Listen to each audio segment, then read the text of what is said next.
Bill Gates নামের একটা ছেলে আছে না, ওই ছেলেটা কেমন? ওই হাজার হাজার কোটি টাকার মালিক, তারপরও ও চা খেতে যায় ফুটপাতে। বিরাট পড়ে গেছে, বিরাট উড়া দে মাথা দে।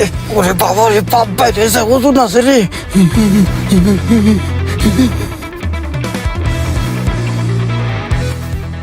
পাই বুড়াও জোরে ধাক্কা দাও। হইছে হইছে হইছে হইছে। ও বাপ, এই জায়গা পিছ দিকে ও। আমি এই জায়গার সাধারণ একটা কর্মী হলেও আমার কাজগুলো সব অসাধারণ। সমস্ত কাজগুলো আমারই দেখতে হয়।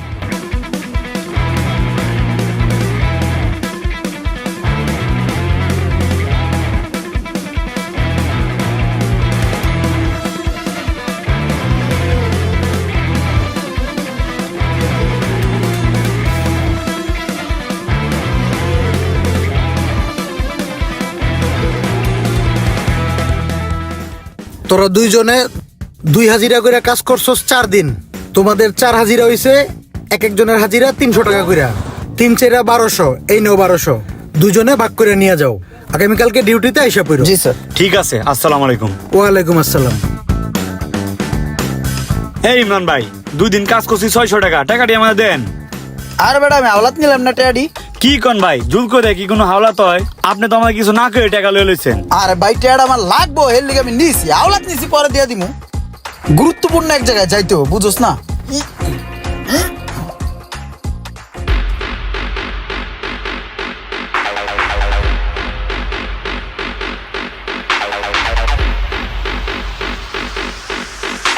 আমার সকল ফ্রেন্ড সার্কেল আইসা আমার জন্য ওয়েট করতেছে। আরে এটা কি? কিরে তুই কই যাস? কে তোর লগে যাই? আমার লগে যাস মানে? তোর এই থোবরা দেখলে, তোর এই চেহারা দেখলে বেটা আমারও তো ঢুকতে দিব না, আমারও বের করে দিব। সর তুই। আইছে আমার থেকে 300 টাকা হাওলাত নেই, হ্যাঁ জমিদার হাজ্য বইছে। তোর কাছে কোন 300 টাকা আওলাদ নিছি দেখে কি তোরা কোলে করে ঘুরমু?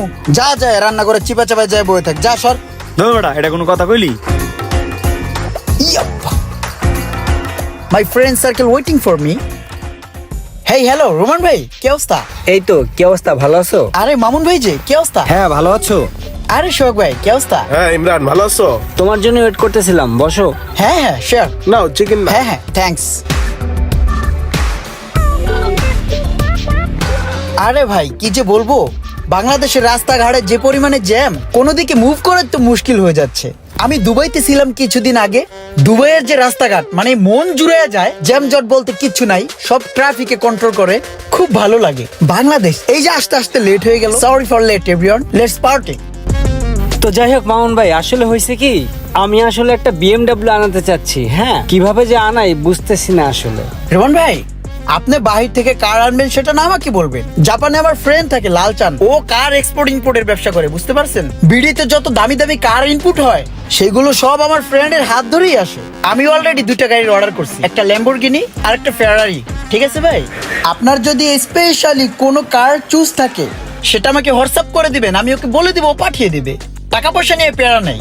ঠিক আছে, তাহলে তো ভালোই হয়, যেহেতু আপনার ফ্রেন্ড আমেরিকাতে আছে, তাহলে আমাকে একটা ব্যবস্থা করে দেন না? ওরে আল্লাহ রে, ও এগুলা কি কইতাছে? সব দিয়ে যাইতেছে আমার মাথা উপরে দিয়া।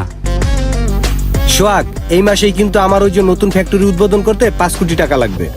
ওইটা নিয়ে টেনশন করার কিছুই নাই। আমার ইউএস এর শিপমেন্টটা কমপ্লিট হয়ে গেছে, তো টাকা দেয়া যাবে, সমস্যা নেই। ওকে ঠিক আছে। আচ্ছা, একটা বিষয় কি আপনারা লক্ষ্য করছেন? বিল গেটস নামের একটা ছেলে আছে না, ওই ছেলেটা কেমন? ওই হাজার হাজার কোটি টাকার মালিক, তারপরও ও চা খেতে যায় ফুটপাতে। এই বিষয়ে আপনারা কি মন্তব্য করেন? ওইটা আসলে যার যার একটা রুচি আর কি। না না, এটা আমি ভালো চোখে দেখি না। আরে ভাই, ফুটপাতের চায়ে তো জীবাণু থাকতে পারে, বায়ু দূষণ থাকতে পারে, শব্দ দূষণ হতে পারে, এতে নানা ধরনের রোগ ব্যাধি ছড়ায়। কই, আমি তো কখনো ফুটপাতে চা খাই না। আমার চা খেতে ইচ্ছা হলে 5 স্টার মানে রেস্টুরেন্টে চলে যাই। স্টিফেন হকিং কি বলেছিল জানেন? আরে ভাই, নিউটনের যে গণিতের সূত্র, ওই সূত্র অনুযায়ী লাস্টে গিয়ে কি দাঁড়ালো? নীল আর্মস্ট্রংয়ের কথাটা শুনছেন আপনি? ও কিন্তু ফার্স্ট টাইম চাঁদে গিয়েছিল, ঠিক আছে? এলন মাস্কের যে টেসলা, আইনস্টাইনের সেই বিখ্যাত কথাটার কথা মনে আছে? শেক্সপিয়ারের কথাটা কিন্তু ভুলার মতো নয়। ঠিক আছে, তাহলে উঠি এখন। হ্যাঁ হ্যাঁ, ওঠা উচিত। আমারও বিজনেস পারপাসে একটি মিটিং আছে, লোকজন সবাই বসে আছে, আমার জন্য ওয়েট করতেছে। উঠি তাহলে। এই বিলটা? ভাইয়া বিলটা আমি দিচ্ছি, নো প্রবলেম ভাইয়া, please. Thank you so much ভাইয়া। ঠিক আছে ভাই, আসি। হ্যাঁ হ্যাঁ, সি ইউ নেক্সট টাইম। ওই বেটা ইমরান কিরে কি করলি এগুলা নিজের কাছে বিল এলি এমন টাকা দিবি করতে নেই। আমার বাসায় একটা ব্যাং আছে বুঝছোস, প্রতিদিন আমি 10 টাকা করে জোগাই। আমি এনে বহি, তুই যে আমার ব্যাংকটা ভাঙ্গে টাকাটা লই যাই, যা বিলটা দেই নাহলে বাইন্দা থুইবি। সারাদিন কাম করে বাস 300 টাকা, আর সপ্তাহখানিক পর পড়াইয়া এখানে এক কাপ চা খাইয়া সব টাকাগুলো উড়ে এলাস, এতে তোর কি লাভ হয়? লাভ হয় বেড়া, লাভ না হইলে কি আমি এই জায়গায় আহি বেড়া? এই যে বড় লোকে আইয়া ঘন্টার পর ঘন্টা একটু চা খায়, একটু বইয়ে থাকে, একটু কথা কয়, এই কথা গুনাই আমি হুনি যে এত টাকা দিয়ে চা খাইয়া হেরা কি কথা বাতি কয়। এই যে দেহস না আমি যে সড়ং সড়ং কথা কই, এগুলো আমি হিকছি কোথায় গুন ডাইনে বামে কান পাইতে হিকছি। আর এই যে বন্ধু বান্ধব জোগাইছি দেখছো, সব রিচ পিপল, সবাই বড় লোক বুঝছোস।